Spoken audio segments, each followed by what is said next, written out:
Hi guys, and welcome to my top 10 licensed video games. Now, video games based on films and TV shows have a reputation for being terrible, but there are some absolutely fantastic examples.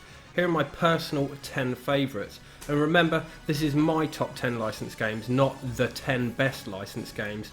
So these are the 10 games that I've enjoyed the most. I will, however, be omitting certain types of licensed games, so the list won't feature any Star Wars games nor any based on comics, as they'll be getting their own top 10 videos in the near future. I've also decided not to include any of the LEGO games. So here are my top 10 licensed games. First up at number 10, and also the first Disney license in this list, is The Lion King. Also released on several other platforms, it was released on Mega Drive and Super Nintendo in December 1994. The game does differ slightly on the two systems, with each having its own strengths, but the Mega Drive having the superior version in my opinion. The game was developed by Westwood Studios of Dune and Command & Conquer fame, and published by Virgin Interactive. Whichever system you played it on, it was immediately obvious that The Lion King was an absolutely gorgeous 16-bit game. This is largely due to the fact that the game's sprites and backgrounds were actually drawn by Disney animators. Gameplay is your basic side-scrolling platformer, and the player controls Simba as he journeys from cub to adult throughout the events of the film. The Lion King is visually stunning and is definitely worth playing if you own a Mega Drive or Super Nintendo. The reason it's at the bottom of the list is that I think it's just that little bit too hard in places, and as a kid I remember getting stuck very early on. Next in at number 9 is Capcom's Ducktales, released on the NES in Europe in 1990. Based around the Disney TV series of the same name, Ducktales follows Scrooge McDuck as he travels the globe searching for treasure on a quest to become the world's richest duck.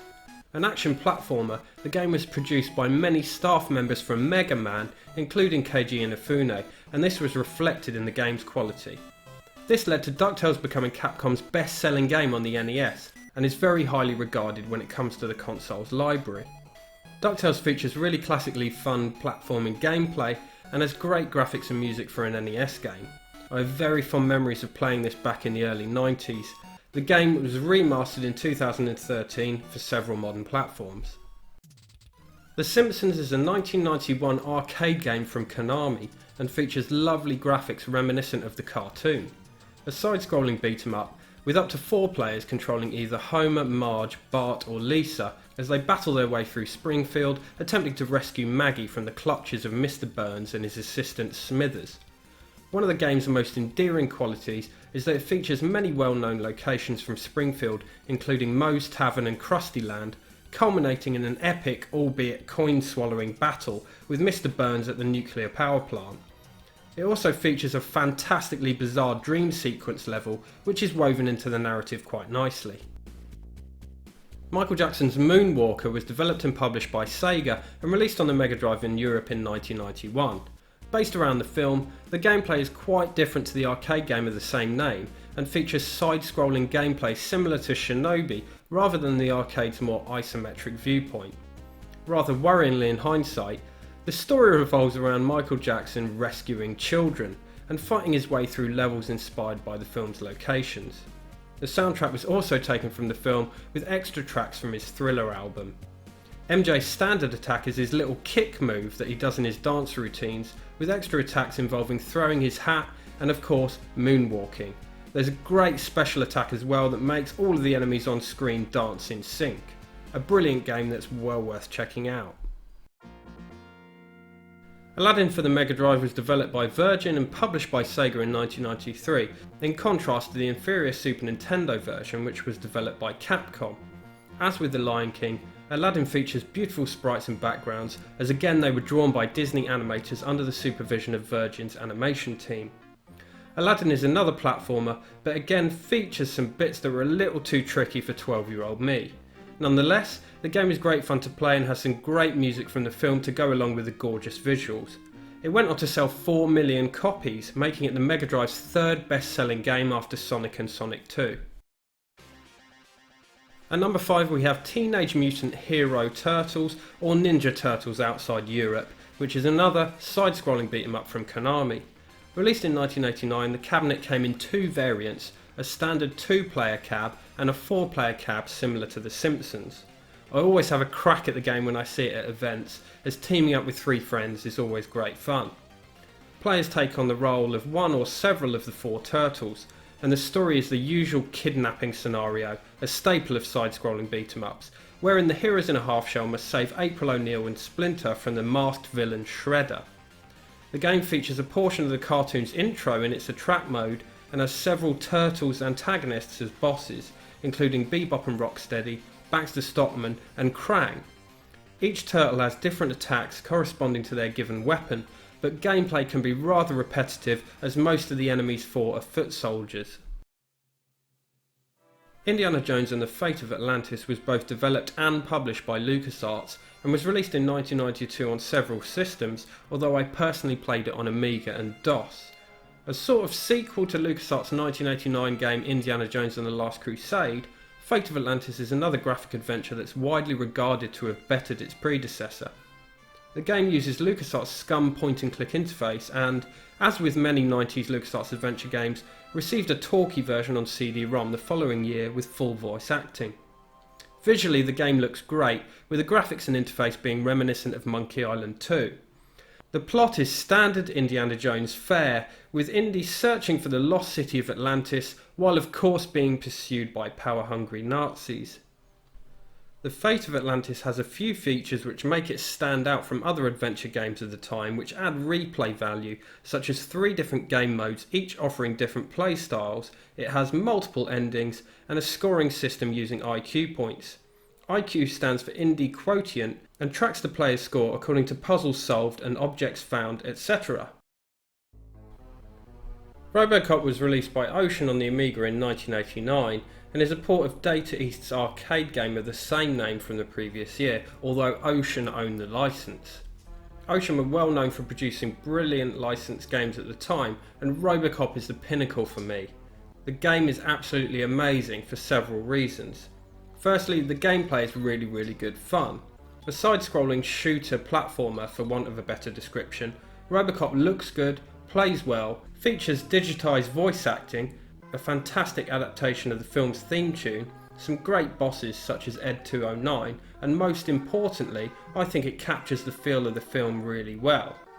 Perhaps the best part is that the game includes several minigames based around scenes from the film, such as a police photo fit segment where the player must match a criminal's mugshot by manipulating several facial features, shooting galleries, and hostage situations.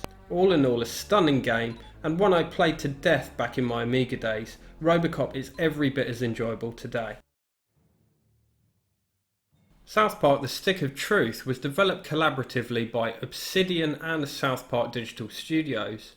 Originally to be published by THQ, the game's release was up in the air for a period when they went bankrupt, but the rights were picked up by Ubisoft in early 2013. This thankfully saved the game, but did delay release until March 2014.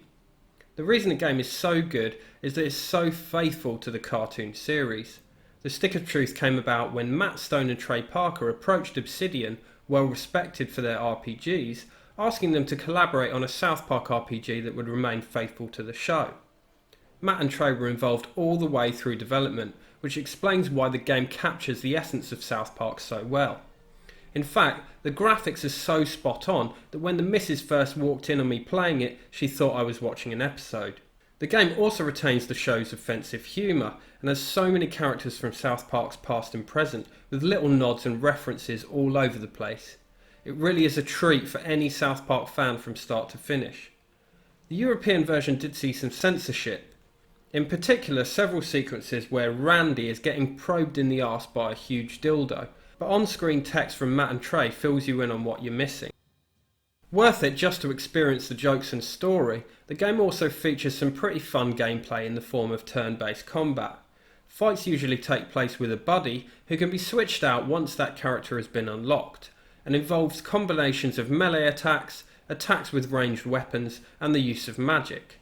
And also farting. A lot of farting. To conjure dragon shouts, you must first clear your mind and take in a deep breath through your butthole. Like so. Huh? Then let it rumble inside you and dragon shout. The battle system may not be the most advanced, but certainly entertained me and is hilariously funny if not technically advanced. The story sees the player taking on the role of the new kid who has just moved to South Park and is quickly sucked into a fantasy role-playing game that the local kids are playing, involving the titular Stick of Truth. It is said that he who controls the stick controls the universe.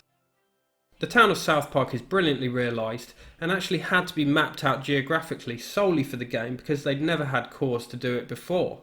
As is standard fare for RPGs, there are also myriad collectibles to be found, such as adding the town's inhabitants on Facebook, new weapons and clothing, each with their own unique enhancements, and of course, Pokemon. The game's music also seems to take inspiration from epic fantasy RPGs like The Elder Scrolls, but with a hilarious Cartman twist.